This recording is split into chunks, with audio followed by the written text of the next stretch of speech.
Après avoir eu des échanges avec le président de la République au cours d'une rencontre organisée au Palais du Peuple par le Conseil national de la jeunesse, les représentants des jeunes venus des chefs-lieux et territoires de toutes les 26 provinces de la RDC sont venus remercier le chef de l'État, Félix-Antoine Tshisekedi Tshilombo, pour l'attention soutenue qu'il leur accorde en aménageant son agenda pour des entretiens sur des questions brûlantes d'actualité au pays et sur l'avenir de la jeunesse. Une grande première en RDC, ont-ils souligné. Le président de la République s'est dit honoré et très ému par la marque de sympathie à son égard. Devant Dieu et la nation, la jeunesse sera toujours dans mon esprit pour des raisons.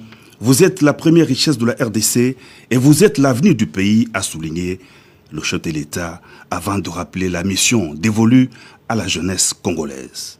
Chers jeunes,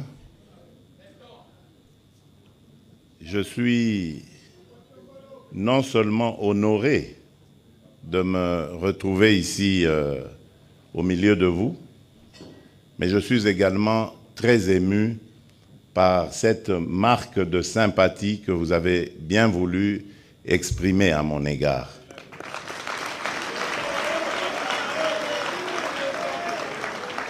Vraiment et de tout cœur, je vous dis merci. Je ne savais pas que lorsque on m'avait proposé et que j'avais accepté de venir parler aux jeunes, j'allais avoir de surprises aussi agréables en vous rencontrant. Vraiment, de tout cœur, merci. Et je fais le serment ici, devant Dieu et devant la nation, que la jeunesse sera toujours dans mon esprit.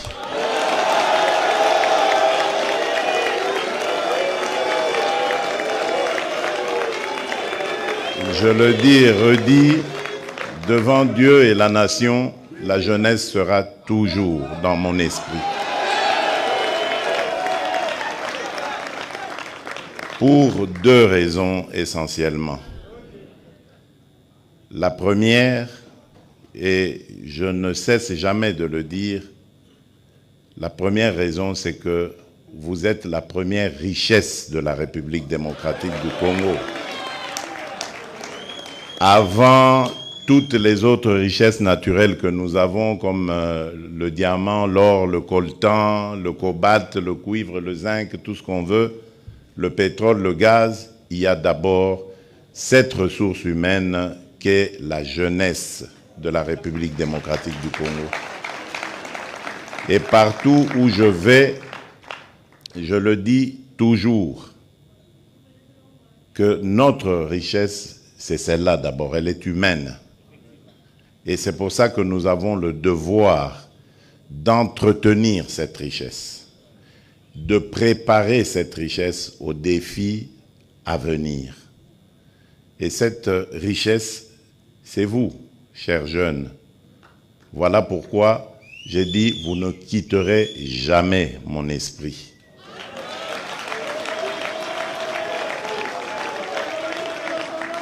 La seconde raison, et c'est ce que j'ai dit déjà dans la première, c'est que vous êtes l'avenir de ce pays. Tout ce que nous devons faire aujourd'hui doit prendre en compte vos soucis, vos préoccupations. Parce que c'est de cet encadrement par rapport à vos soucis et à vos préoccupations que dépendra notre avenir. Demain, si Dieu nous prête vie et que nous restons ici longtemps sur cette terre, c'est vous qui allez prendre notre relève. Et imaginez un peu le scénario catastrophe qui fait que nous ne vous avions pas bien préparé et que nous vivons nos vieux jours dans un pays complètement déchiré, un pays totalement dispersé parce que la classe dirigeante n'ayant pas été préparée, donc elle a mené ce pays à volo, nous, vieilles personnes, tendant vers nos derniers jours, comment allons-nous vivre cela? Parce que non seulement il y aura les difficultés sociales et autres auxquelles nous allons devoir faire face au quotidien en étant de vieilles personnes, mais il y aura aussi ces accusations que vous porterez contre nous en disant vous êtes les responsables de cette situation parce qu'en votre temps, vous n'aviez rien fait. Voilà pourquoi nous ne vous abandonnerons jamais. Et je remercie vraiment les organisateurs, à commencer par le président du Conseil national de jeunesse et tous ceux qui l'ont entouré pour cette belle initiative. Le ministre Bunkoulou, c'est lui qui parle pour vous au Conseil des ministres. C'est très important d'avoir de bonnes relations avec lui. Et c'est au Conseil des ministres que l'on prend des décisions pour vous. C'est très important, très très important pour nous. Au-delà de ce qu'on peut être, ce qu'on peut penser, c'est très important pour nous d'encadrer la jeunesse. Parce que c'est elle qui va garantir nos vieux jours demain. Et vous, jeunes Congolais, vous avez encore plus la mission de réussir dans ce que vous faites, formation, métier, profession. Vous avez le devoir de réussir parce que vous êtes une jeunesse qui n'est pas n'importe laquelle. Je l'ai bien dit, vous êtes la jeunesse de la République démocratique du Congo. Vous devez savoir à quel pays vous appartenez. Croyez-moi, chers jeunes, nous avons un pays béni. Chaque jour, moi je vous exhorte, chaque jour, avant de dormir ou lorsque vous vous réveillez, remerciez le Créateur. Quelle que soit la religion à laquelle vous appartenez, remerciez notre Créateur parce qu'il nous a mis sur un sol qui est totalement béni. Ce pays, si nous restons conscients, nous restons unis, nous restons organisés, ce pays va faire parler de lui dans pas très longtemps. Nous serons peut-être encore vivants pour voir ça. Suivez simplement toute l'actualité. Renseignez-vous sur votre pays, ses potentialités. J'ai parlé de la première richesse qui est la jeunesse, ses ressources humaines. Mais regardez toutes les potentialités dont le monde a besoin aujourd'hui pour lutter, par exemple, contre le changement climatique, pour aller vers l'économie verte, la nouvelle industrie. Toutes les solutions se trouvent en République démocratique du Congo. Pour les énergies renouvelables, vous trouverez les réponses en République démocratique du Congo. Même demain, lorsque on parle de l'après-pétrole avec toutes ces dérivés qui sont l'essence, le gasoil et tout ça, l'hydrogène vert peut être produit ici en République démocratique du Congo. Donc nous avons les réponses à toutes les questions que se pose le monde aujourd'hui. Et quand nous quittons le sous-sol, nous arrivons au sol, l'agriculture, nous avons près de 80 millions d'hectares de terres arables. Nous pouvons nourrir plus de 2 milliards de personnes, donc c'est-à-dire l'Afrique entière et au-delà, grâce à notre sol. Et au Congo, il pleut toute l'année, car nous sommes à cheval sur l'équateur. Quand il ne pleut pas au nord, il pleut au sud et vice-versa. Là où partout ailleurs, on commence à connaître des problèmes de sécheresse, surtout chez nous en Afrique. Eh bien, nous avons ces réponses. Nous avons, comme je vous l'ai dit, un pays qui est béni. C'est pour ça d'ailleurs, chers jeunes, que vous voyez tous les problèmes qu'on nous cause. Nous sommes un pays, je vous ai dit, à vocation. Dieu nous a dotés de tout ça, pas pour que Tovimba Nabisomoko, mais pour partager. Et nous sommes prêts à le faire. Mais dans l'ordre. Et en tenant compte de la charité bien ordonnée qui doit d'abord commencer par les propres enfants du Congo. Et voilà pourquoi moi je voudrais attirer votre attention. Parce qu'on va chercher à nous diviser. Vous savez, il y a cet adage qui dit « diviser pour mieux régner ». Et il y a cette parole de la Bible qui dit « un royaume divisé contre lui-même ne peut rien faire.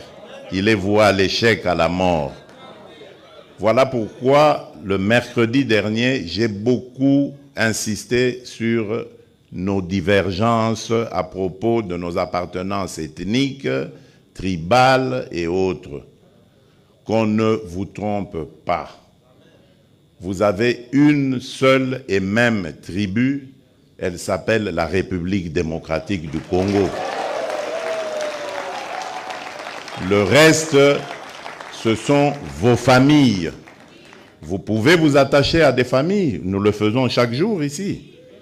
Mais ça n'empêche que nous ayons des attachements encore plus forts en dehors des familles, n'est-ce pas? Lorsqu'on choisit un ami, ou lorsqu'on choisit une épouse pour nous les hommes, un époux pour les femmes, c'est au-delà des familles. Mais est-ce qu'on ne s'attache pas plus à son épouse qu'à sa famille? Lorsque quelqu'un tombe malade et qu'il est en train d'aller vers la mort, on voit toujours son épouse à ses côtés. Alors qu'il a peut-être des frères, il a des sœurs. C'est pas qu'ils l'ont abandonné, mais non. La priorité est laissée à l'épouse. Mais l'épouse, au moment où il est né, elle n'était pas dans sa famille. Donc voilà ce que vous devez comprendre du Congo. Nous venons de nos familles, mais nous formons maintenant une grande famille qui est beaucoup plus solide que nos familles biologiques, que nos familles tribales, ethniques. C'est la République démocratique du Congo. Mettez ça dans vos cœurs, dans vos esprits, et vous verrez, le Congo sera toujours gagnant. Parce que nous sommes forts, mais notre faiblesse, elle se situe dans nos divisions tribales, ethniques.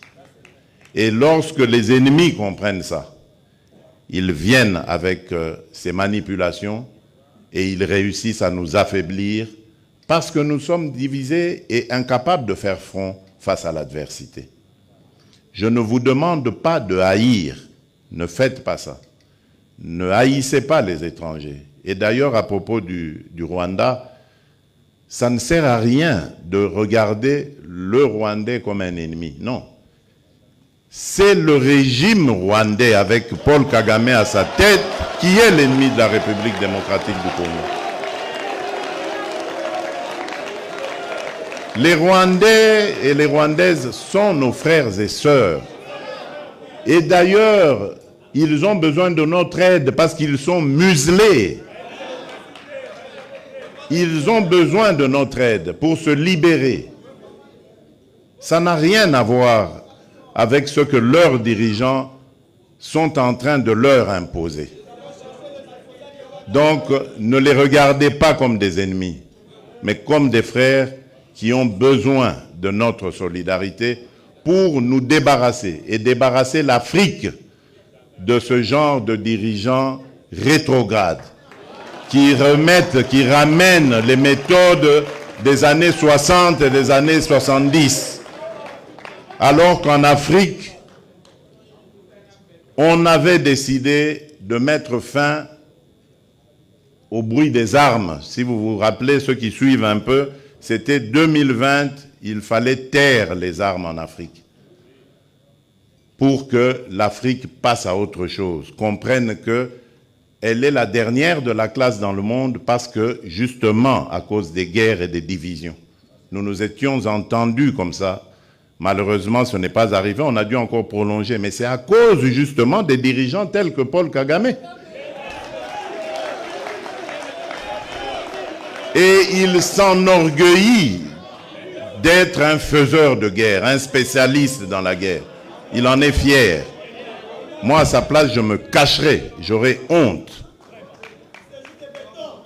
d'assumer le fait qu'on sème la mort et la désolation. C'est honteux. Et je dirais même diabolique. Nous n'allons pas manger de ce pain-là. Nous, le pain que nous mangeons, c'est celui de l'amour. Celui du patriotisme, l'amour pour le Congo et l'amour pour le Congolais. C'est ce que je vous prêche.